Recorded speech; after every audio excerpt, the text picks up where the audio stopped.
Hello my dear students, welcome back to my channel Shubham lecturer, myself Shubham Goswami. आज की ये class 12 physics का एक बहुत ही इंपॉर्टेंट क्लास है, क्योंकि इस वीडियो में हम क्लास 12 फिजिक्स के एक बहुत ही इंपॉर्टेंट टॉपिक को डिस्कस करेंगे। इस टॉपिक का नाम है वैद्युत द्विध्रुव तथा वैद्युत द्विध्रुव आघूर्ण। इसे इंग्लिश में बोलते हैं electric dipole and electric dipole movement. इससे पहले के जो टॉपिक्स हैं वो मैं आपको पढ़ा चुका हूं।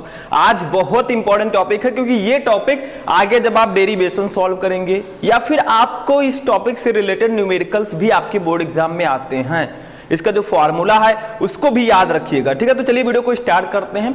स्टार्ट करने से पहले मैं एक जरूरी सूचना आप लोगों को बता दूं।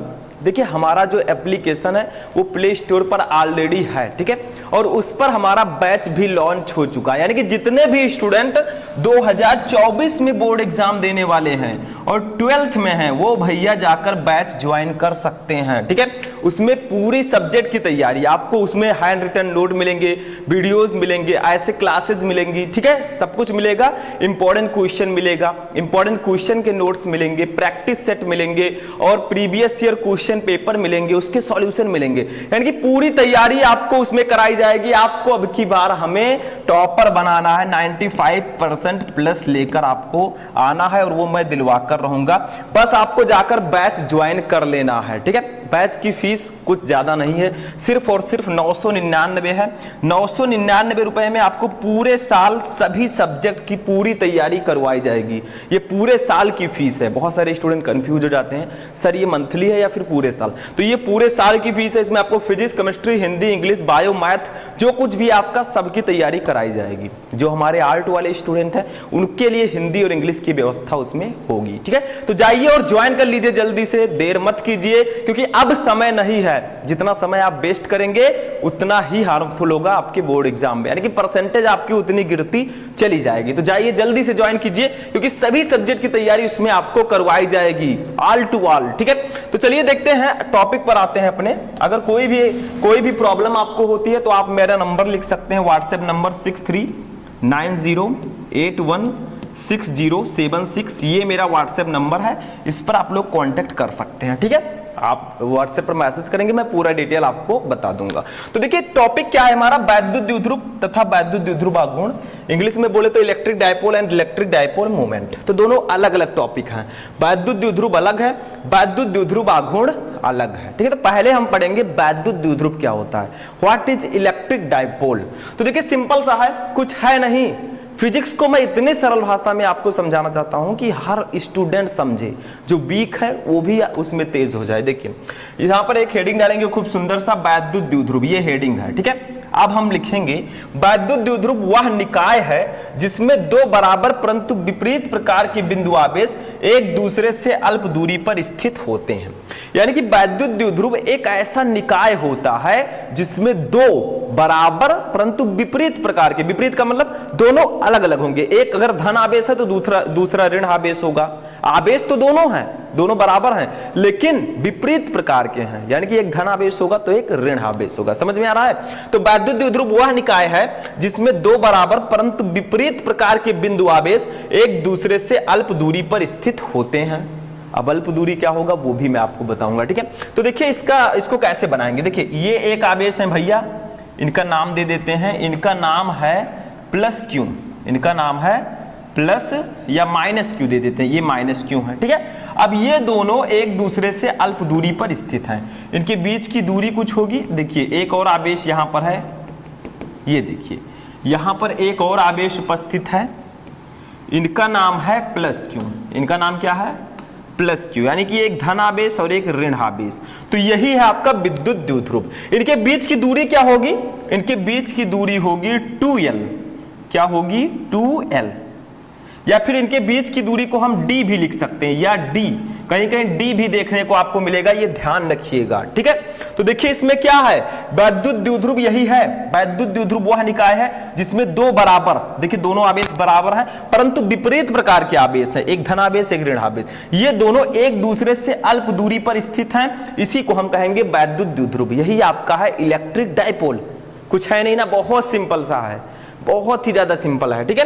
तो ये दोनों विपरीत प्रकार के आवेश एक दूसरे से अल्प दूरी, इनके बीच की दूरी है 2l, या इसको कहीं कहीं हम d भी लिखते हैं, ये ध्यान रखिएगा, कंफ्यूज मत होइएगा, ठीक है। अल्प दूरी पर स्थित होते हैं, इसी को हम कहेंगे वैद्युत द्विध्रुव। ये वैद्युत द्विध्रुव का चित्र है।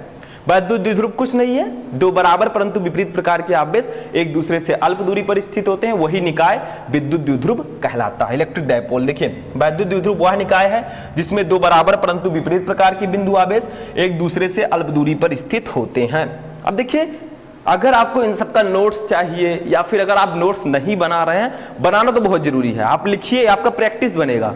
लेकिन जिनको प्रॉब्लम है, सब कुछ नोट्स भी आपको पूरा दिया जाएगा हमारे बैच में, जो मैंने अभी आपको बताया, ठीक है, शुभम लेक्चरर ऐप में, ठीक। तो देखिए ये आपका वैद्युत द्विध्रुव हो गया, दो बराबर एवं विपरीत प्रकार के आवेश एक दूसरे से अल्प दूरी पर स्थित हैं। इसका एग्जाम्पल कुछ लिख लेते हैं। देखिए वैद्युत द्विध्रुव के कुछ एग्जाम्पल हैं, जैसे आपका है HCl, ये वैद्युत द्विध्रुव है, ठीक है। HBr, ये भी वैद्युत द्विध्रुव है, ठीक है। H2O, ये भी वैद्युत द्विध्रुव का एग्जाम्पल है, ठीक है। NH3, नीचे मैं लिख देता हूं NH3 अमोनिया, ये भी वैद्युत द्विध्रुव का एग्जाम्पल है। और उसके बाद में CH4, ठीक है। ये वैद्युत द्विध्रुव हैं, यानी कि ये वैद्युत द्विध्रुव हैं, वैद्युत द्विध्रुव होते हैं, वैद्युत द्विध्रुव होते हैं।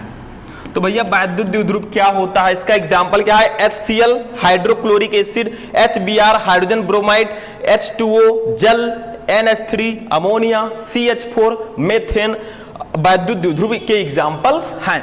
समझ में आ गया? वैद्युत द्विध्रुव वाला टॉपिक एकदम क्लियर हो चुका होगा, कुछ है ही नहीं इसमें, ठीक है। तो ये आपका है वैद्युत द्विध्रुव। लेकिन अभी तो हमने वैद्युत द्विध्रुव पढ़ा है, इलेक्ट्रिक डायपोल।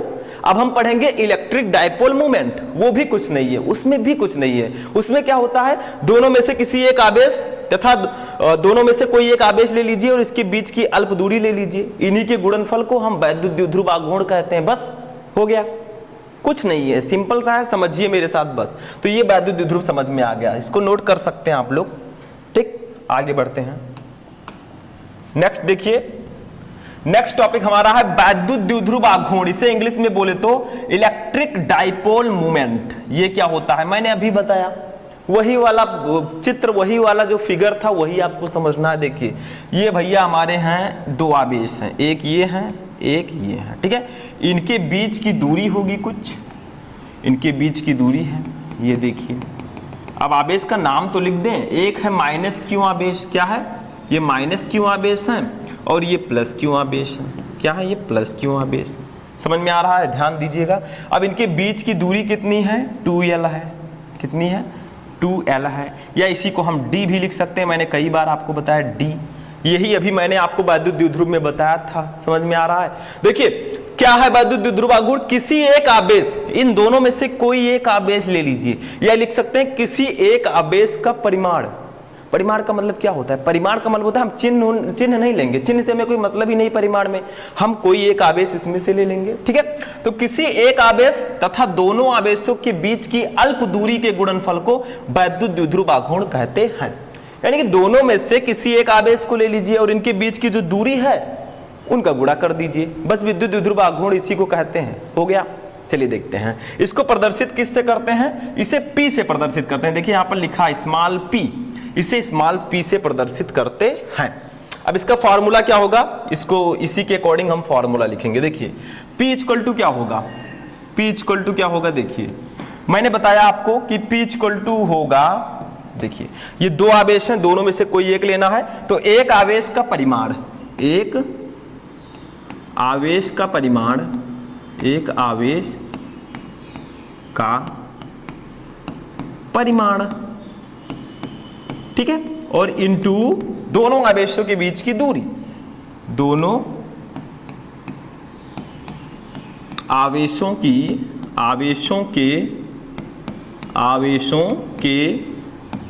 बीच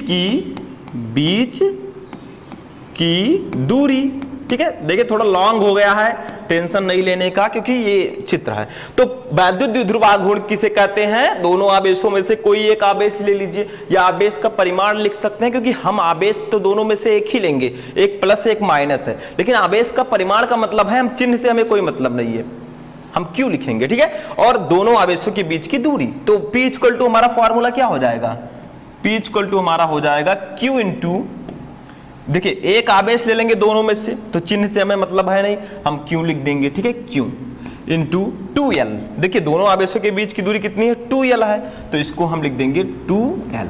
ये आपका फॉर्मूला हो जाएगा विद्युत द्विध्रुव आघूर्ण का, ठीक है, ये फॉर्मूला हो जाएगा। अब बहुत सारे स्टूडेंट कहेंगे सर L की जगह पर हम D भी लिख सकते हैं, बिल्कुल लिख सकते हैं।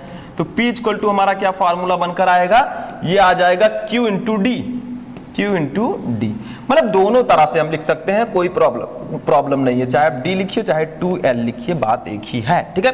तो ये आपका हो जाएगा विद्युत द्विध्रुव आघूर्ण, सिंपल सा था। अभी इसमें कुछ चीजें और बाकी हैं, ऐसे थोड़ी ना हम छोड़ देंगे, क्योंकि किसी राशि को हम जानते हैं तो उसकी राशि जानते हैं, कौन सी राशि है, सदिश है या आदिश है, उसका मात्रक समझते हैं, उसकी बीमा समझते हैं, तो वो तो यहाँ पर भी हमें समझना होगा, ठीक है। तो देखिए यहाँ पर इसको मैं इरेज कर देता हूँ, क्योंकि ये चीज आप लोगों ने नोट कर लिया होगा। देखिए एक बार फिर से समझते हैं, वैद्युत द्विध्रुव आघूर्ण क्या है, किसी एक आवेश, दोनों में से एक आवेश ले लीजिए और उनके बीच की अल्प दूरी ले लीजिए, दोनों के गुणनफल को हम विद्युत द्विध्रुव आघूर्ण कहते हैं। P equal to Q into 2L, P equal to Q into D, दोनों तरह से आप इसको लिख सकते हैं। चलिए इसको इरेज कर देता हूं मैं, ये फिगर आपको समझ में आ चुका होगा, ठीक है। अब यहां पर भैया कुछ चीजें और समझते हैं। सबसे पहले ये कैसी राशि है, ये राशि कैसी है, तो भैया हेडिंग डालेंगे एक प्यारा सा राशि, तो ये एक सदिश राशि है, ठीक है।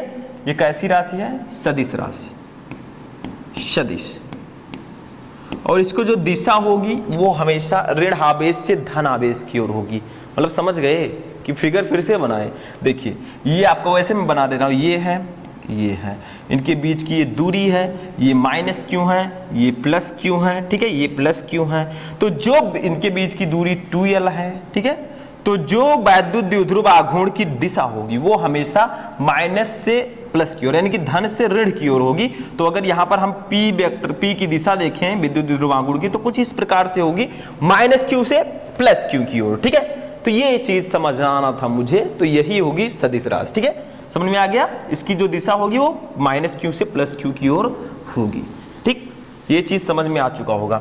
अब राशि तो हो गया भैया, अब मात्रक समझते हैं क्या होता है, what is the unit of electric dipole moment, तो इसको भी समझ लीजिए, सब समझेंगे, सब पढ़ेंगे, क्योंकि फिजिक्स जिन स्टूडेंट को लग रहा है सर फिजिक्स में थोड़ा प्रॉब्लम है, फिजिक्स थोड़ा मेरा वीक है, तो हम वीक नहीं रहने देंगे, क्योंकि अपने अंदर स्ट्रांगनेस लाइए, हम स्ट्रांग हैं, हम आपको भी स्ट्रांग बनाकर रखेंगे, ठीक है, स्ट्रांग बनाकर छोड़ेंगे, और अब की बार 95% प्लस दिलवाकर रहेंगे, बस आप हमारे साथ जुड़े रहिए, ठीक है। राशि हो गया। अब नेक्स्ट देखते हैं मात्रक, इसका यूनिट क्या होगा, what is the unit of electric dipole moment. तो मात्रक तो सबको पता है, अगर आपको फॉर्मूला पता है तो मात्रक निकालने में कुछ है ही नहीं। देखिए क्या है, ये है भैया क्यों कौन है, आवेश का मात्रक कूलाम होता है, सबको पता है। L क्या है, दूरी है 2L, तो इसका मात्रक क्या होगा, मीटर, तो इसका मात्रक क्या हो जाएगा, विद्युत द्विध्रुव आघूर्ण का कूलाम मीटर, कूलाम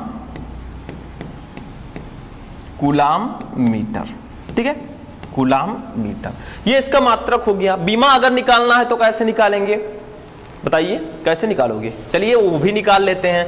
ये साइड में ऐसे साइड में हम निकालते चलेंगे, बस आप लोग देखते चलिए, ठीक है। तो बीमा अब हम निकालेंगे कि what is the dimensional formula of electric dipole moment. तो बीमा भी हम निकाल सकते हैं फार्मूले से। देखिए क्यों है आवेश की बीमा क्या होती है बताइए, आवेश की बीमा होती है AT, क्योंकि देखिए Q इक्वल टू क्या होता है IT, I की बीमा होती है A, T की बीमा होती है T। अब Q इक्वल टू IT अगर आपको नहीं पता है तो क्या पता है, मैंने पहले ही वीडियो में बताया था। तो AT होगा Q की बीमा, Q की बीमा क्या होगी, आवेश की AT। तो भैया यहां पर हम क्या लिख सकते हैं, Q के जगह पर AT, A कलर चेंज कर लेंगे हम यहाँ पे, देखिए AT, ठीक। अभी तो पिक्चर बाकी है, देखिए L क्या है, दूरी है, दूरी की बीमा क्या होगी, L होगी, L हो जाएगी। तो दोनों को ऐड करेंगे तो बीमा निकल कर क्या आएगी हमारी, विमा।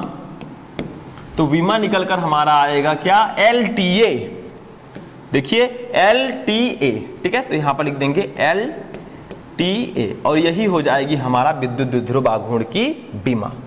अब चूंकि विद्युत द्विध्रुव आघूर्ण एक सदिश राशि है, तो अगर इसको हम सदिश रूप में लिखेंगे तो कैसे लिखेंगे, देखिए P वेक्टर इक्वल टू हम लिख देंगे Q इंटू 2L वेक्टर, ठीक है, ऐसे लिख देंगे, बस ये हो गया, ये भी कंप्लीट हो गया। ये सब चीजें ध्यान रखिएगा। तो विद्युत द्विध्रुव आघूर्ण क्या होता है, किसी एक आवेश तथा दोनों आवेशों के बीच की अल्प दूरी के गुणनफल को विद्युत द्विध्रुव आघूर्ण कहते हैं। P इक्वल टू एक विद्युत द्विध्रुव आघूर्ण इक्वल टू एक आवेश का परिमाण इंटू दोनों आवेशों के बीच की दूरी। तो एक आवेश है Q, दोनों के बीच की दूरी है 2L, तो P equal to Q into 2L या Q इंटू D भी लिख सकते हैं। राशि कैसी है, सदिश है, मात्र कूलाम मीटर होगा क्योंकि Q है आवेश, L है दूरी, तो कूलाम मीटर। P वेक्टर रूप में ऐसे लिखेंगे, बीमा इसकी LTA होगी, बस हो गया, ठीक। इतनी चीजें समझ में आई। ये विद्युत द्विध्रुव आघूर्ण फिनिश हो चुका है। इसमें एक चीज याद रखिएगा, ये फॉर्मूला बहुत इंपॉर्टेंट है, ठीक। यहां पर आप कूलाम मीटर भी लिख सकते हैं मात्रक के साथ। तो ये फॉर्मूला आपके बोर्ड एग्जाम में इससे रिलेटेड न्यूमेरिकल्स भी आते हैं, तो डोंट मिस दिस फॉर्मूला। समझ में आया, कुछ भी मिस मत कीजिए। चलिए आगे बढ़ते हैं, इसको नोट कर लीजिए, आप लोग चाहें तो नोट करिए, जल्दी से हो चुका होगा नोट। चलिए आगे बढ़ते हैं, नेक्स्ट। अब देखिए नेक्स्ट हमारा क्या है स्टूडेंट, ये देखिए, ये बहुत इंपॉर्टेंट टॉपिक है। कितना इंपॉर्टेंट डेरिवेशन है आप सभी को पता है, हाउ इंपॉर्टेंट, अच्छी स्थिति निरक्षीय स्थिति। चलिए देखते हैं। देखिए वैद्युत द्विध्रुव के कारण उत्पन्न वैद्युत क्षेत्र की तीव्रता, intensity of electric field due to an electric dipole. अभी मैंने वैद्युत द्विध्रुव पढ़ाया, अब वैद्युत द्विध्रुव के कारण उत्पन्न वैद्युत क्षेत्र की तीव्रता, इसका डेरिवेशन हमें करना होता है। इसमें दो टाइप होते हैं, इस संबंध में दो स्थितियां विशेष उल्लेखनीय हैं, और ये दोनों बोर्ड एग्जाम में अगर देखा जाए तो हमेशा आते हैं, लगभग हर साल पर ईयर, ठीक है। क्योंकि अच्छी स्थिति या निरक्षीय स्थिति, ये दोनों डेरिवेशन बहुत इंपॉर्टेंट है आपके फर्स्ट चैप्टर में। गॉस का प्रमेय है, गॉस के प्रमेय के अनुप्रयोग है, एप्लीकेशंस, तो ये सब इंपॉर्टेंट हैं, इसीलिए मैं आपसे बोल रहा हूं। तो वैद्युत द्विध्रुव के कारण उत्पन्न वैद्युत क्षेत्र की तीव्रता जो होगी, इस संबंध में दो स्थितियां विशेष उल्लेखनीय है। सबसे ज्यादा जो स्पेशल है वो दो स्थितियां हैं। सबसे पहला है अक्षीय अथवा अनुदैर्ध्य स्थिति, यानी कि अक्षीय स्थिति, वैद्युत द्विध्रुव की अक्षीय स्थिति के कारण उत्पन्न विद्युत क्षेत्र की तीव्रता, एंड ऑन पोजीशन इसको बोलते हैं। दूसरा है निरक्षीय अथवा अनुप्रस्थ स्थिति, ब्रॉड साइड ऑन पोजीशन, यानी कि अक्षीय स्थिति के कारण विद्युत क्षेत्र की तीव्रता और निरक्षीय स्थिति के कारण विद्युत क्षेत्र की तीव्रता। ये दोनों डेरिवेशन हम करेंगे, लेकिन कब, नेक्स्ट वीडियो में। देखिए ये दोनों में से एक एक डेरिवेशन, मतलब थोड़ा लॉन्ग है, आप लोगों को समझाने के लिए बहुत अच्छे से मैं आपको समझाऊंगा, ठीक है। तो इस वीडियो में अगर करेंगे तो बहुत लॉन्ग वीडियो हो जाएगा। नेक्स्ट वीडियो में हम इस डेरिवेशन को करेंगे, अक्षीय अथवा अनुदैर्ध्य स्थिति पर वैद्युत क्षेत्र की तीव्रता, उसके बाद निरक्षीय अथवा अनुप्रस्थ स्थिति पर विद्युत क्षेत्र की तीव्रता। इन दोनों डेरिवेशन को हम नेक्स्ट वीडियो में सॉल्व करेंगे, क्योंकि डेरिवेशन ये बहुत इंपॉर्टेंट है। 5-5 नंबर क्लियर करवा के मैं आपका रहूंगा, ये बोर्ड एग्जाम में आते रहते हैं, ठीक है। तो आज का ये क्लास, आज की ये सेशन हमारा यहीं पर फिनिश होता है। जो मैंने स्टार्टिंग में आपको नोटिफिकेशन बताया, जो इंफॉर्मेशन बताया, उस पर आप लोग ध्यान दीजिएगा, क्योंकि अब आपके पास ज़्यादा टाइम है नहीं, ठीक है। अच्छे से तैयारी कीजिए, समय तो बहुत है, लेकिन अगर स्टार्टिंग में जुलाई से आप अच्छे से तैयारी करना स्टार्ट कर देंगे तो आपको कोई प्रॉब्लम ही नहीं होगी, ठीक है। तो आज की क्लास यहीं पर फिनिश होती है। चलिए मिलते हैं नेक्स्ट वीडियो में, नेक्स्ट क्लास में। तब तक के लिए आप लोग अपनी तैयारी करते रहें।